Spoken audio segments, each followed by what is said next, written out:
officially sold out this house. Thank you. So, good morning. My name is Chris Lanigan, and welcome to the 16th Annual Savannah Book Festival. This year's festival is presented by the Philip E. and Nancy B. Beekman Foundation, David and Nancy Centrone, Robert Faircloth, the Courtney Knight Gaines Foundation, and the Gerald D. and Helen M. Stevens Foundation, with a special thanks to a grant from Georgia Humanities. We are especially grateful to John and Fran Kane for sponsoring the Jepson Nice's auditorium today. We'd also like to welcome our generous sponsors and literati members. It is through your support that we are able to make festival events free this Saturday. 90% of our revenue comes from our donors and literati members, and we thank you all, and people are still coming in. This year's festival is full of great events. We have had two fabulous authors here. If you haven't already downloaded the Book Festival app, you can find directions on the back of your program to do that. You've probably heard the housekeeping notes. Turn off your cell phones and no flash photography. And Patricia will be signing festival purchased copies of her book in Telfair Square following this presentation, and hopefully we'll find more. If you are planning to stay for the next author, please move forward after Patricia's talk. On the back of your program, you will also find a QR code to take a survey. Please take a moment and let us know your thoughts about the festival. It will help us improve it in the future and also help measure the impact of the festival on our community. Later, as you exit the venue, you will see our wonderful volunteers holding yellow buckets. And we hope you will consider making a donation, and I'm going to turn it over to Bruce. Thank you very much. I'm Bruce Pendleton. I'm here for a commercial, and the commercial has been offered at every venue, so you've probably heard it a couple times, but it's really pretty simple. We've done a good job of raising money, but we've done a very poor job of holding the inflation down, and costs went up about 30% because of the venue tents and other things. And one of the goals, and one of the reasons the board is out talking to each venue here, is we want to make sure that this free Saturday stays in place because it means a whole lot. It means a lot to the community. It means a lot to people everywhere. So the buckets are good. Yes. The Venmo's good. Yes. And I can see some people I know that contributed, and that's really good. So all I'm going to say right now is thank you and sit down so we can hear. Yes, Patricia. So we will have time for Q&A at the end of Patricia's talk, so prepare your questions. Just wait for a volunteer with a microphone before you ask your question. Patricia Schultz is with us today, courtesy of Fran and Tim Lindgren, and also Joyce and Ed Conant, who are sitting right in our front row. Thank you very much. Patricia is the author of the #1 New York Times bestsellers, 1,000 Places to See Before You Die, and 1,000 Places to See in the United States and Canada Before You Die. She's a busy lady. She is a veteran travel journalist with over 30 years' experience writing for Frommer's, Berlitz, and Access Travel Guides, as well as the Wall Street Journal, Condé Nast Traveler, and other magazines and newspapers. Her home base is New York City, but good luck finding her there, and we are about to be transported. Welcome, Patricia.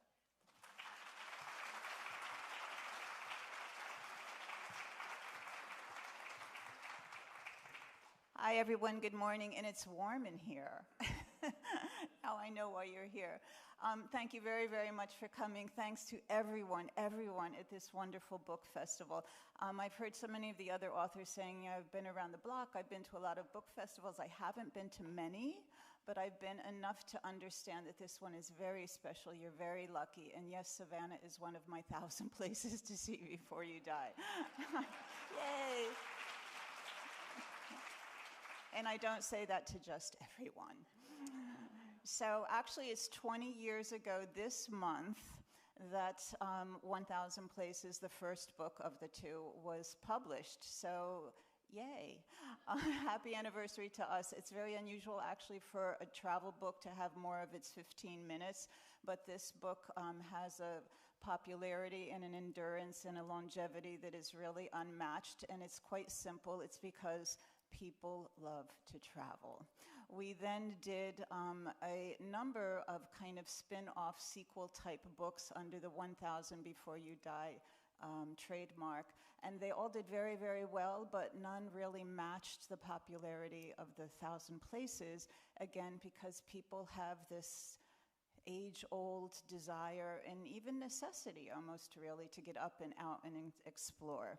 So when I had been offered this contract, I was already a somewhat established travel writer, writing for various guidebooks and magazines, publications, etc., as was just mentioned, but not certainly well known enough to feel that I was capable of doing the book. But my mantra had always been just say yes to everything and show up. And hence began these 10,000 hours that you've heard about that gave me the practice and the experience that had me ultimately feel I was pretty much qualified to write a book of this kind. All of my colleagues, really, if I had a dime for every time somebody said to me, you know, I could have written this book, and my stock answer was always, yeah, but you didn't.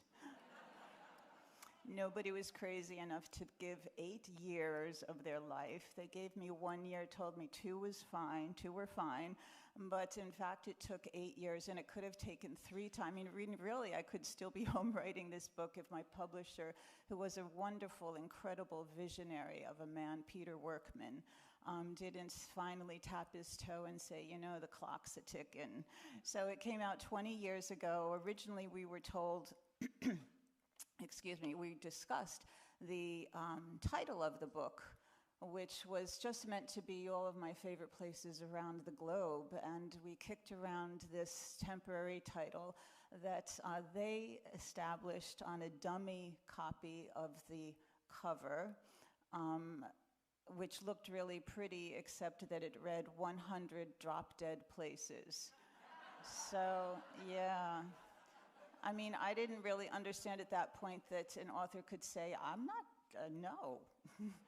I mean, I was at a point where they could have called it anything, and I was game, but in fact, the next meeting around, when I had spent countless, imaginary meetings in my head telling them how I wasn't on board with the title, this drop-dead thing just didn't sit well with me, and they had tweaked the cover to be what ultimately came to be 8 years later, the final cover, which is very unusual because covers such as this newest book of mine go through multiple revisions and interpretations and tweaks, etc. But they tweaked the 100 thing to be 1,000, just adding an O because they thought it looked better, that additional 0, without adding anything to my advance check. Thank you. Nor the original 1 year time period that we had discussed at the first meeting. And then, of course, the before you die thing. And everybody kind of inherently understood why you die, because as we all know, taxes and dying, those are the two things that are really the only solid assurances that we have in life. We don't look forward to it, we don't embrace it, we don't welcome it, and we don't, wait for the day that it happens, but it's kind of a given. And surprisingly, there was only one person who took issue with it, and I won't mention names. but he was from a very, very high position in the publishing world, like very high position, which is why it really kind of upset me. But he said, you can't put die on the cover. He said, it'll never sell. And 5 million copies later. So I did call my publisher, because Peter was the kind of publisher you could actually get on the phone. And I said, you know, your friend said that we shouldn't. He said, yeah, you don't listen to him. I'm playing golf with him next Tuesday. We'll talk it out.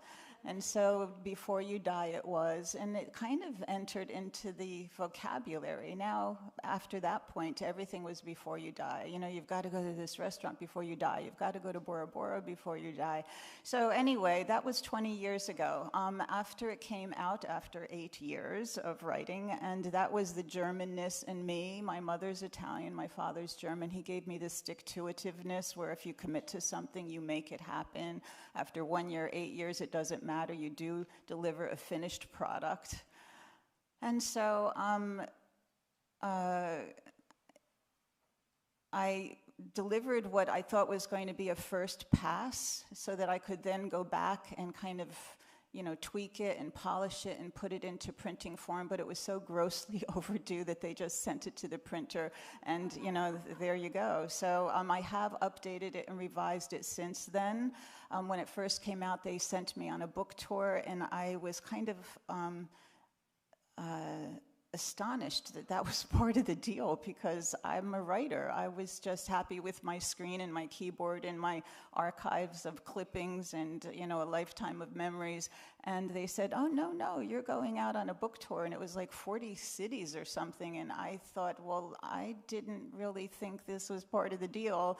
And the first time around, my sister gave me these encouraging words. She said, you know, there are two things you never put in front of a writer. One is a microphone, and the other thing is an audience. So thank you. She set me off with that vote of confidence, and here I am 20 years later, actually enjoying this. So it goes to show that 10,000 hours later, if you do anything long enough and frequently enough, that fear factor just dissipates, and you come to enjoy things that you really should enjoy from the very get-go. So anyway, before I go run way overhead without even talking about my most current book, my most recent book, I just wanted to thank you again for being here. And I wanted to talk a little bit about this book because it was my pandemic baby. I think a lot of the books and authors here this year may have a similar time sequence, in that they were books or manuscripts or projects that came to be during the pandemic, although with the publishing schedule, many of them, if they were written during that pandemic, as this one was, they will not be appearing for another year or two. But anyway, in the meantime, as a travel writer and living in New York City, I know it was bad here, the COVID lockdown and standstill, but in New York City, it was particularly horrible. And if you saw any of the press or the media or photographs, you saw how our city, that is a city that never sleeps, in fact, came to a standstill. And certainly anybody that was involved in the travel world was especially hit, because nobody was going anywhere, whether we wanted to. Even the most adventurous could not find an airline that was, you know, servicing their destination. So I suddenly had an awfully long period of time with nothing to do. I'm not a baker. I wasn't into, you know, the 43 different varieties of sourdough bread that were circulating on social media. Didn't find cleaning out my closets of particular interest. And so my publisher said, why don't we do a little book? It'll only take a bit. It'll only take a few months. And the simplest books are often the most demanding, as I came to understand when I sat down with a long weekend at hand thinking, well, I'll knock this baby out. So after 20 years of telling people where to go, suddenly we were entertaining the question, why? Why do we want to go there? Why do we travel? Why has man always traveled? What has been the one thing that gets you off the proverbial couch and out the front door? Why? And so if I could ask each and every one of you, and I won't, because there's no audience participation, you can just sit back and put your feet up. But why we travel is a very personal thing. but there is a common thread, and what came to me as the notion that I kept returning to was that it feeds my soul. And it feeds our soul in different ways, but at the end of it all, by the time you return, we always come back invigorated, renewed, recharged. We come back with new knowledge, new friendships, new insights. We come back better people. It has opened our world just a little bit bigger, just a little bit larger. The crack in the door that has been opened becomes larger and larger until our worldview, I think, reflects every place we've been, every person we've engaged or talked to, every food, every foreign cuisine we've sampled. It's all wonderful. There's no downside to travel. It's always a win-win situation. You know, you enjoy a new place you've never been to, a people, a civilization, a history that you've known next to nothing about, or perhaps that you've studied all your entire life. You immerse yourself in that country, that destination, that place. Even across the country or around the corner or across town. It doesn't need to be extravagant, it doesn't need to be expensive, but it just needs to remove you from your comfort zone, because things get very, very, very comfortable. We all have very comfortable little bubbles, and during the pandemic, a lot of us came to enjoy them in a way that while the rest of the world was suffering, and we understood that as well. And yet many of us, as I did, I was the first one to acknowledge to my husband, who hadn't seen me for that amount of time in a long while, that we came to appreciate home. But I think when you return from travel, wherever it is you've gone, you know, whether it's to Chicago or to the Four Corners area or to, you know, the Barrier Islands off here along the eastern seaboard, we have so many historical, wonderful places to visit that you come back with a new appreciation for home, and you've come back with a new appreciation for where you've just been. But however that is and wherever you've gone, I think it feeds our soul.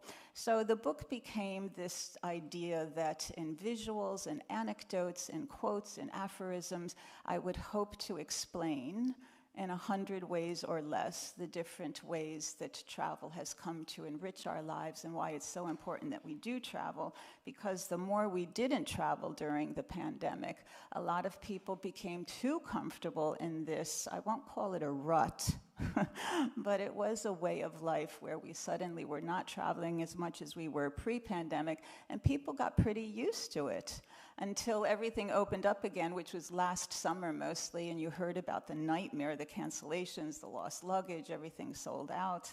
But the dust have settled. It's time to travel again, and hopefully this book will act as a kind of kick in the pants. So a lot of the anecdotes I'm not going into, because I'll just share them with you from my pulpit.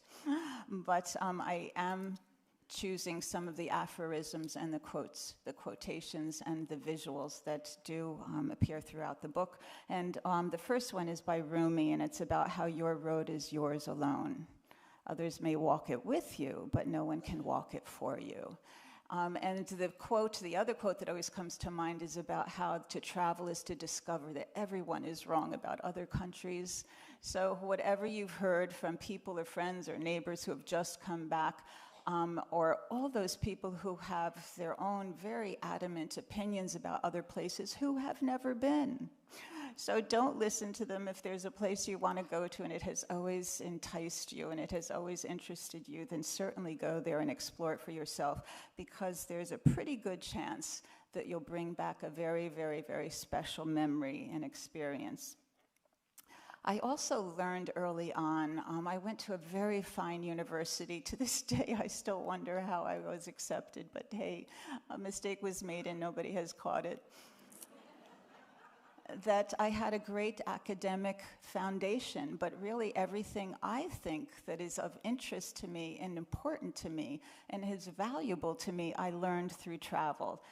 Whether in my early trips when I didn't really quite understand what I was accumulating and all these experiences and insight I was accumulating, but certainly more recently in the last few decades, because you understand how valuable it is, everything that you're learning in the three-dimensional.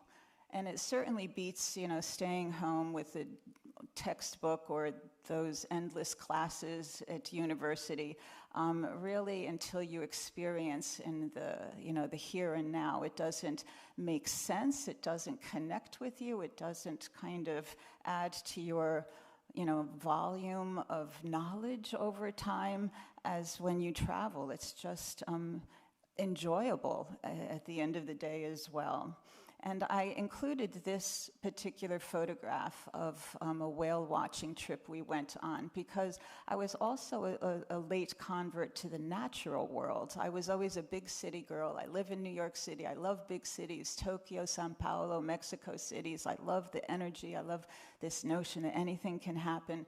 But I also come from a small town in upstate New York that is right on the Hudson River, but I couldn't get out of there soon enough, and I didn't really understand until I went back later, or went on a lot of these trips on safaris or into national parks or into areas of astonishing natural beauty, how much the natural world has to offer us as well as the man-made world of ancient civilizations and world-class museums and all of that. So it's pretty much all wonderful.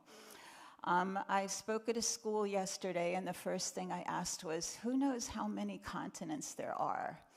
And actually, it was a senior class, all right, high school, it wasn't, grade school, but a lot of them actually knew there were 7 continents, and I was pretty impressed because I'm not sure I knew that until later on.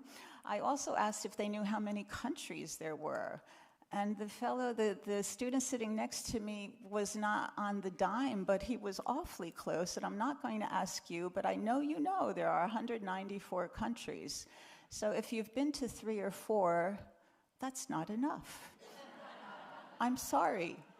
There are 190 plus because many of them are not recognized by the United Nations. So the 194 country, which is United Nations recognized, doesn't include a number of others, such as Kosovo and the smaller countries, or where there's political strife or that kind of thing. But 7 continents, I often, when I talk at travel shows, I often, open saying, well, how many of you have been to one continent? And it's always surprising, the number of people who hesitantly raise their hand.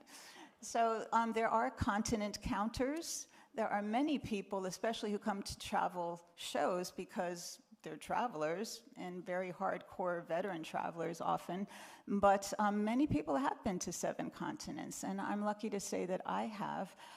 But one of the 5th or 6th continents I have been to is Africa, and a lot of people don't understand much about Sahara Africa, Egypt, Morocco we're looking at here, versus Safari Africa, which are the countries in the East and Central. And I just came back last week from Western Africa. I'm sure you know about the Voodoo Festival, right?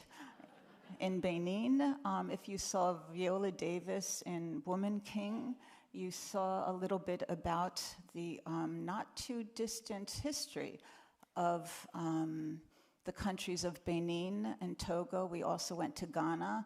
These are the countries that gave us an incredible, sobering, horrific number of enslaved people put onto ships arriving in your very city, in this very region of America, into the Caribbean and also Brazil and South America. It was a fascinating, fascinating experience. I didn't know much about West Africa. There are 55 countries that make up Africa. Again, another trivia thing that most people don't even know about, because as recently as 2 or 3 days ago, somebody mentioned to me the country of Africa.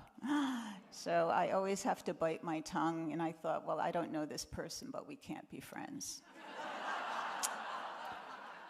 So Morocco is pretty remarkable, and many people think it's the Middle East or it's way farther east than it actually is. It's in Northwest Africa. It's part of Sahara Africa because this is where the Sahara, one of our largest deserts, exists.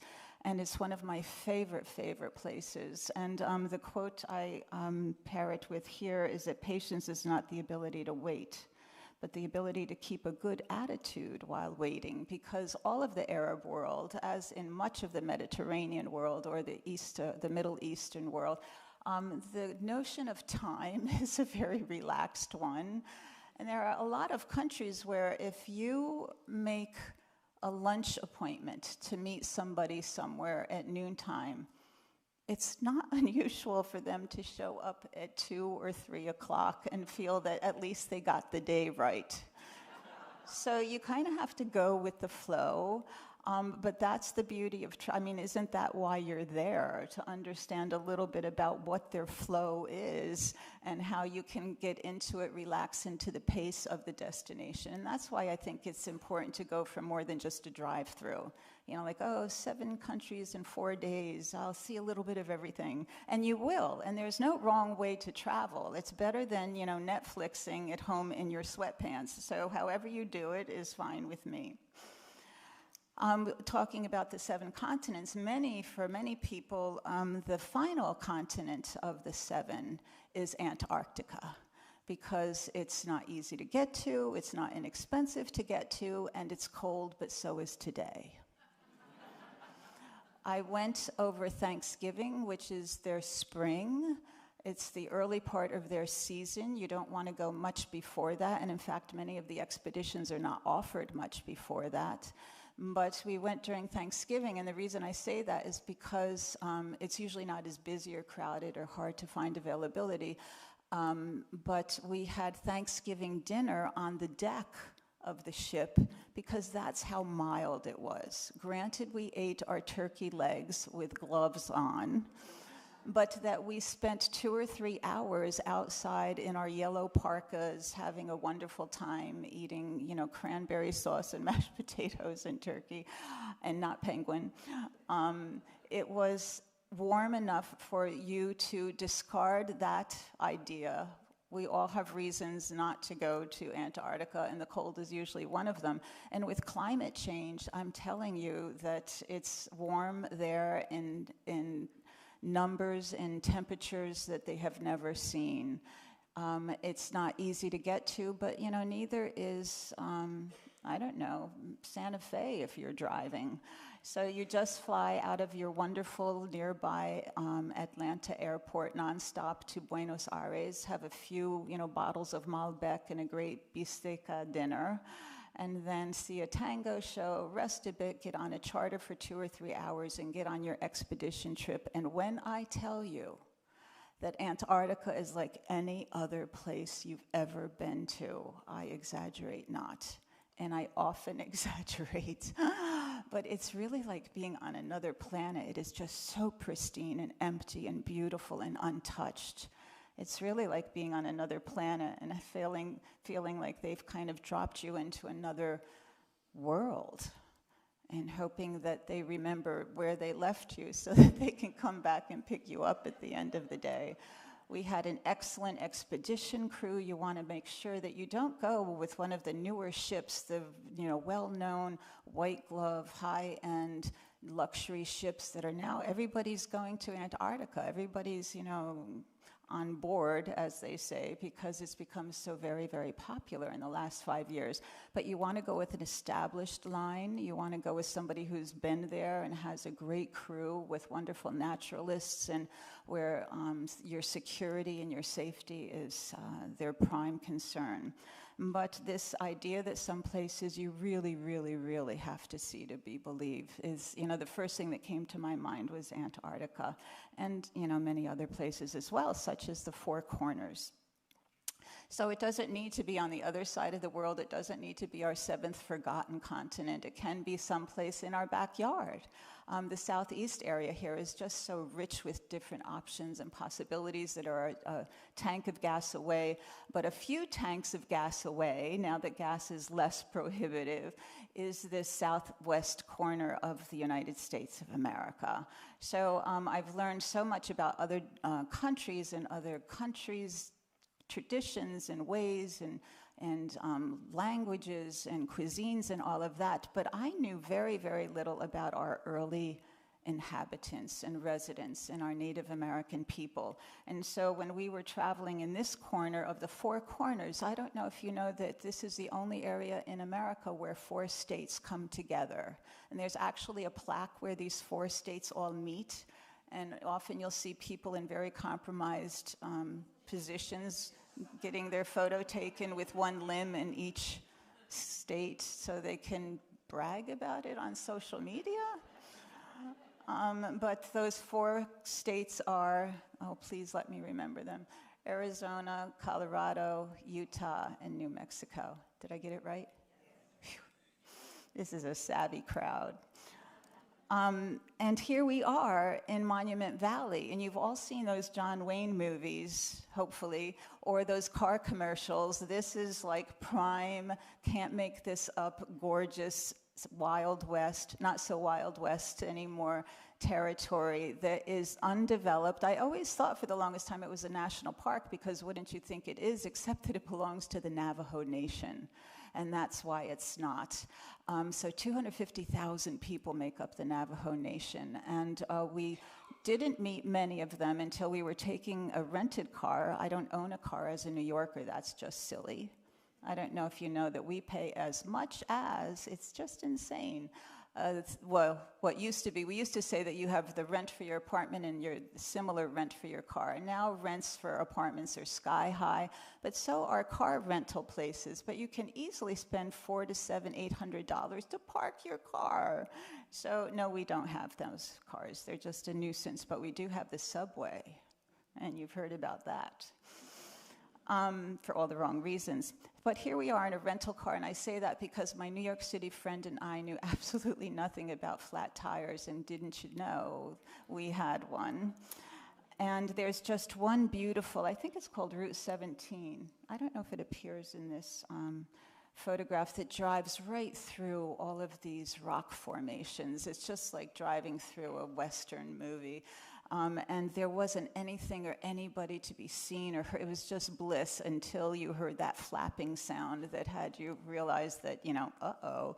And together we knew absolutely nothing about changing a tire. And we were only half kidding when we said that we were going to be sleeping under the stars that night, when this old jalopy, I mean, this just dilapidated car pulled up, you know, with the radio blasting, and these kids that looked like they were too young to be driving stopped, and we thought, well, this could go either way. Oh, but it went the right way, as it often does. And they were 4 teenagers from the reservation. They were Navajo kids with wonderful names like, you know, like Wading Fox Johnson and, you know, Dancing with the Full Moon. You know, Wilson, I don't know. It was just everything that kind of checked off all the boxes, as well as the fact that they were incredibly helpful, nice, and accommodating, because they spent easily an hour of their time fixing our tire when it would have taken us probably a few days. There wasn't, I should say, a cell phone signal to be had, so we really were cooked. And it was funny because at the end we had concocted this plan to, and I was somehow going to contact Hollywood and make it happen, of an exchange program where they moved to New York City and we set up camp in the reservation, and it was going to be the hottest reality show that was just going to, and I think they were kidding. But anyway, they sped off, but before they did, they said, you know, turn around and look, and we did, and it was the most beautiful sunset I think to this day I've ever seen in my life. And the reason I chose this aphorism, which I've learned it was an epiphany early on, is about don't forget to turn around and enjoy the view, because you become so fixated or so locked into a particular way or thought or notion or anything in life, whether it's a flat tire or a particularly bad day or moment at home, and you forget to look around. You forget to turn around. You forget to see the 360. You forget to see the big picture. And you forget to understand just how beautiful our world is. If what you're fixated on is your life in Savannah, because it's pretty lovely here, especially when it's warm and everything is blooming. But if this is all you know and this is all you think you need to know, then I encourage you to just open your world and turn around, because travel opens us up. There's a wonderful quote about how when your life or your head or your heart, your eyes are opened by an experience or a meal or a visit or a person, they will never resort or revert back to their original size. I mean, you will always forever remain open to that particular experience. And the more you travel, the wider the world becomes and the more glorious it becomes. And I think it makes us better people. I mean, I know it makes us better people. It's silly to think that it can't. The only downside to travel, I think, is a dent in your bank account. You can always make more money, you can't make more time, you can't make more memories. And it's also why it's so important to travel with different generations. I see a lot of 3 generations, especially on river cruises or ocean cruises, because when grandma and grandpa are in their early 90s, but still fit and still curious, and when the kids are old enough to still want to travel with you, kind of, and would appreciate something like that, you know, in their teens or whatever, then 3 generations is a really precious way to experience the world as well, because memories are everything. And at the end of the day, when you're in your rocker and on the porch, and the only thing you want to see is your front yard, you want to have a head and a heart filled with appreciation and memories and those kinds of thoughts and not regrets. So I could go on, but I think we also want to have a few questions and answers, Q&As. I'm giving you a minute and a half to think of a question that you might want to ask me. I know somebody's got a daughter who's going on their honeymoon, and where should they go? Thank you, everyone.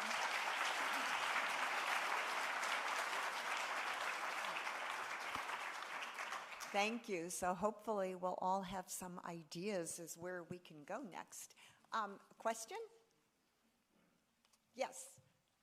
Can you talk a little bit about your writing process for this particular book and how it was maybe different from your former pieces? I'm sorry, and how it is what? Maybe a little different from your former pieces? Oh, yeah, you know, the first book was an entirely different approach about which I knew nothing, because there simply had not been a book written by one person, commonly by teams. You know, you do Europe and you do restaurants and you do, and I had worked on a number of travel guides, so I had always been one of a team. But this was, you know, solo traveling, and it wasn't just a particular region or country or my hometown or my, you know, New York City, but it was the world. So it was a little bit daunting, and that's, you know, hence the 8 years. But I just divided it into regions of the world, and I just dove into research and, you know, went down those rabbit holes that are a dime a dozen on the internet, the World Wide Web, and came up for air only occasionally. But this book was a very special, and I thought, because I had so much experience behind me, you know, all of those years and all of those travels, that it would all just, you know, write itself. And I think that's always our biggest hope and aspiration that rarely comes to be.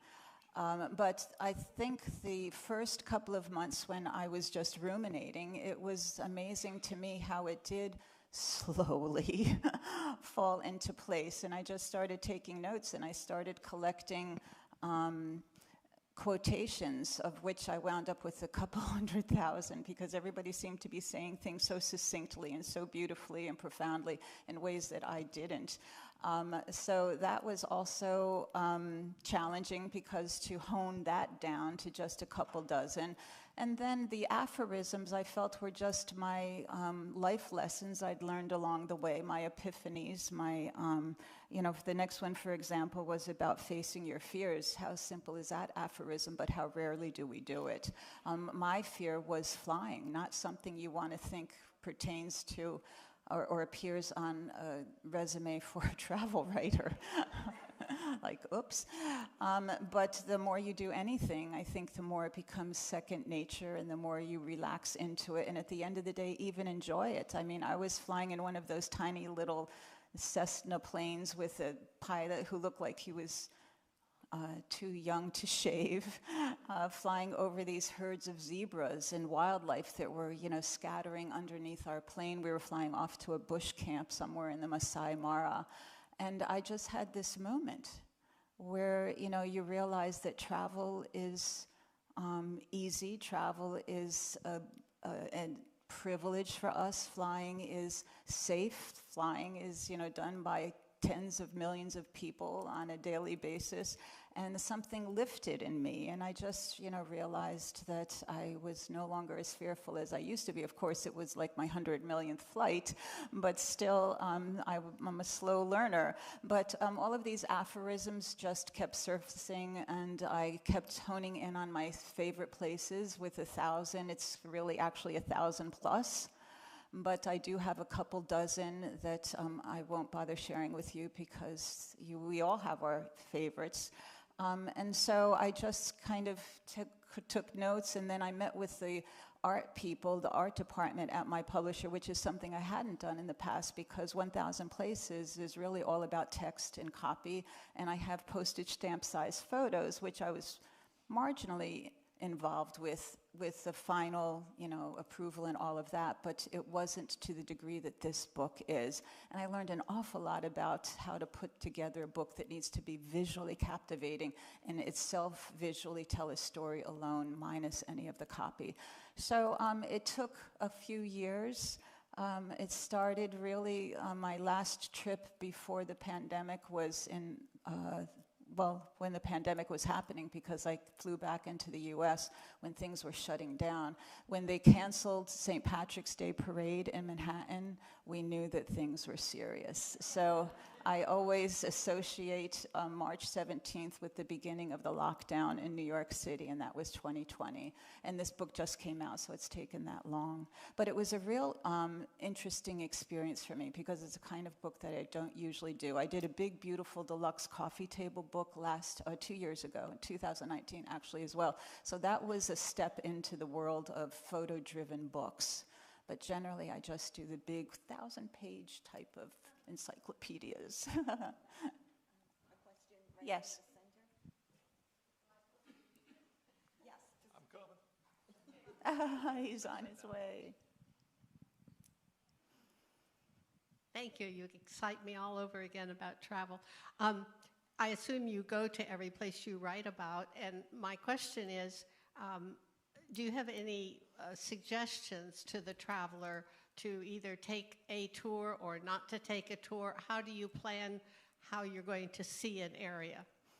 That's a great question, and one of the places, or one of the things I was talking about in addition to the Northern Lights and this area of Utah, and again Venice, is traveling by yourself and solo travel. And when I graduated from university in Washington, I went to a very fine university where everyone from the age of 8 knew what they wanted to do in life. And so to avoid all of that, when all of my friends were going off to, Wall Street apprenticeships and taking up the family business back home or going on to master's programs, I grabbed my passport and I escaped it all and went to my mother's home turf, which was Italy, because why not? I was raised in a household where I was encouraged to believe I was 500% Italian. And then I had my 23andMe DNA test done, and that kind of messes with your identity because I was only like 48% Italian, but I was 18% Irish, as 1 out of every 3 Americans are, I've heard. So anyway, that was my first solo trip. Actually, it was my second solo trip because when I was 15, I did my first passport, first stamp, and I went from New York to the Dominican Republic to visit a friend that I had met at high school in New York, whose family was from the Dominican Republic, and did I want to come down for a few weeks in the summer? And I thought, yeah, sure. I mean, I was 15. I was driving the Mr. Softy ice cream truck during summer break once I was 16, and that was my first job. But until then, I certainly didn't have the money for a ticket, but my parents did. And my parents, who were immigrants and never had any money extra other than putting, a good meal on the table and making sure we were safe and happy. My father worked triple shifts, I found out, so boy, did I choose the right parents. And off I went on my first solo trip, and then so traveling after university to Florence, where I was supposed to stay for 3 weeks and stayed for 4 years, was my second solo trip, because so I started solo tripping early on. And if you do travel alone, it's not for everybody, and I realize that, but I really, really, really encourage people to travel at least once, because you realize that it's so doable, it's so enjoyable, it really is an experience that's unlike anything that resembles traveling with a group. But it intimidates people, and it has a lot of people rather prefer, I don't know why, to stay at home and miss out on a lot of opportunities because they can't find somebody who's as interested in the same destination or has the same time available, or is, you know, really somebody you want to travel with, because Mark Twain said you never know somebody until you travel with them. And it's less of a compromise. It's really all about what you want to do and how you want to experience the place. And, you know, do you want to go out for dinner every night? I like room service. You know, I hit the ground running in the morning, and I kind of crawl back to the hotel at 6 or 7, and I just want to, you know, like chill and plan my next day. So do you want to see every museum? Do you want to keep moving around every other day? So you should experience solo travel, but at the same time, if it's totally not something that you're comfortable with or really interests you at all, there are all kinds of ways to travel solo, but with a group. So I often hear people say, oh yeah, I went to Mongolia alone, and I thought, well, good for you. And then they go on to tell me that they went with a certain group that was, you know, their alumni association from wherever that, you know. So you can travel alone in a group, you can travel, you know, alone, or you can travel with your best friend, your spouse, your family, whatever. And a lot of it is determined by how much you want to do the work and the organization and the bookings and the hotel reservations for your small group of 2 or 4 or 6, because nobody else wants to do it, or they're simply not as experienced to do it as you are, or how much you know about the destination, or how much the destination welcomes solo travelers.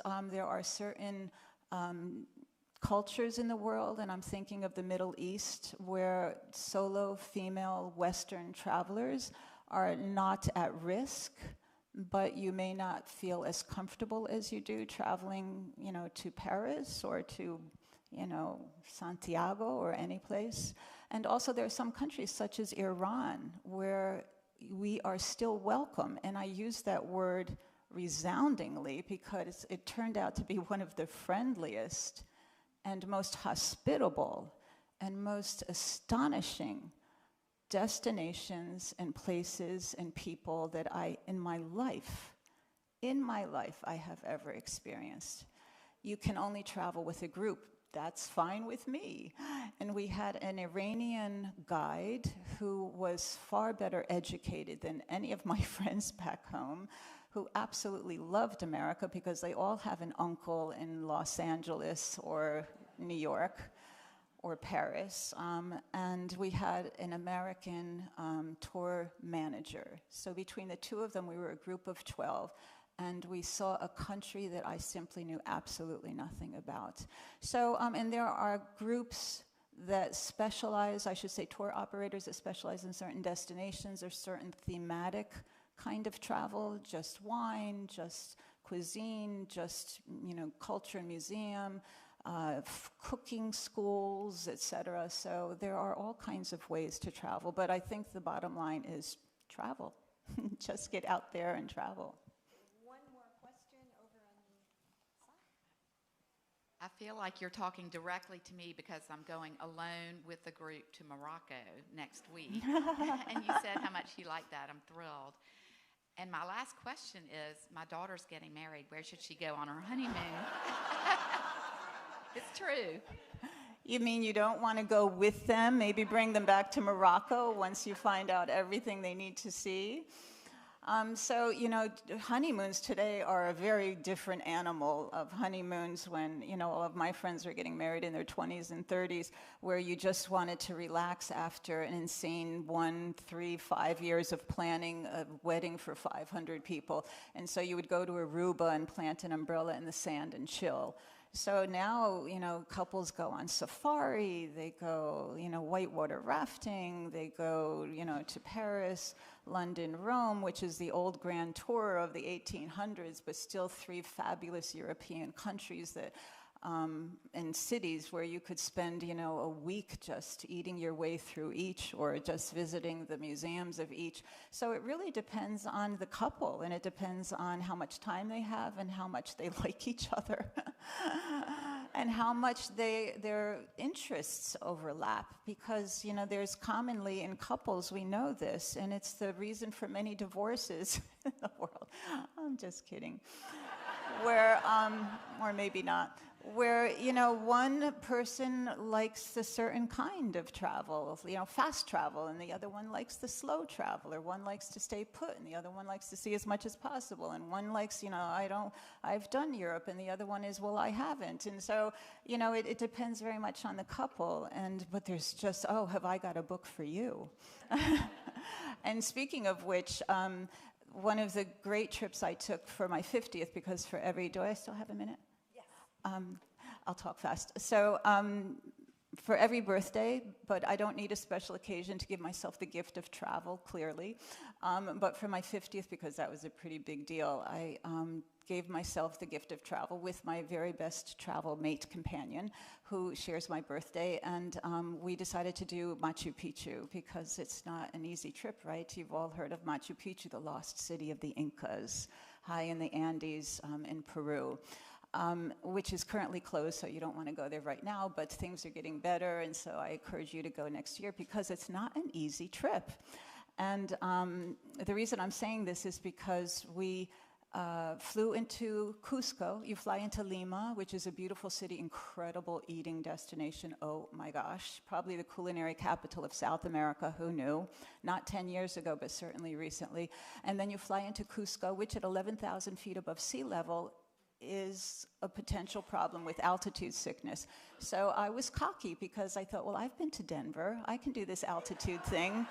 So my friend had no problem in the world, and I did. So I was horizontal. I was really out of it for 48 hours. But there are pills, and they're very easy to come by, but I didn't. So I was sitting in the lobby of the hotel with an oxygen mask to my face, which the general manager of the hotel was lovely enough to give me. But what a sight, right? And this older lady came sauntering up to me, and she was 90 years old. She sat down, and I thought, oh, please don't want to have a conversation. But it was a monologue, and it was a fascinating one. She was Edith from New Jersey. She was celebrating her 90th. Thank you. It was her first passport. Her husband, they were celebrating their 70th. He was having a problem with altitude sickness as well, so I didn't feel so bad. And except he was 40 years my senior at that point. But it strikes all of us. And she was talking about how she had dropped, and I remember the story because it was my father's story. She dropped out of school at 11, and she was a washerwoman, and she was an African-American woman who put 5 kids through college, and many of them through graduate school. I don't understand why at that point they didn't put themselves through graduate school, but anyway, I also don't understand why they waited until their mother's 90th birthday to get together and give her a book. And they put a yellow ribbon around it, and they gave her a yellow highlighter, and they said, you can go anywhere in this book, and we'll send you there for your 90th and for your 70th wedding anniversary. And she said, perhaps you've heard of this book. And at that point, I did take off my oxygen mask, and I said, your kids have really good days. And they also probably thought she'd be underlining, Vegas, New Orleans, Boca, but no, she wanted to go to Machu Picchu. So just give your children that book, and I hope they find a couple hundred places.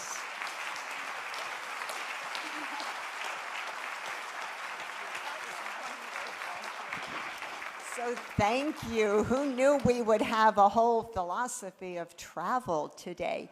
Thank you again to Joyce and Ed Conant for sponsoring today. Don't forget to donate in the yellow bucket on your way out the door. Thank you.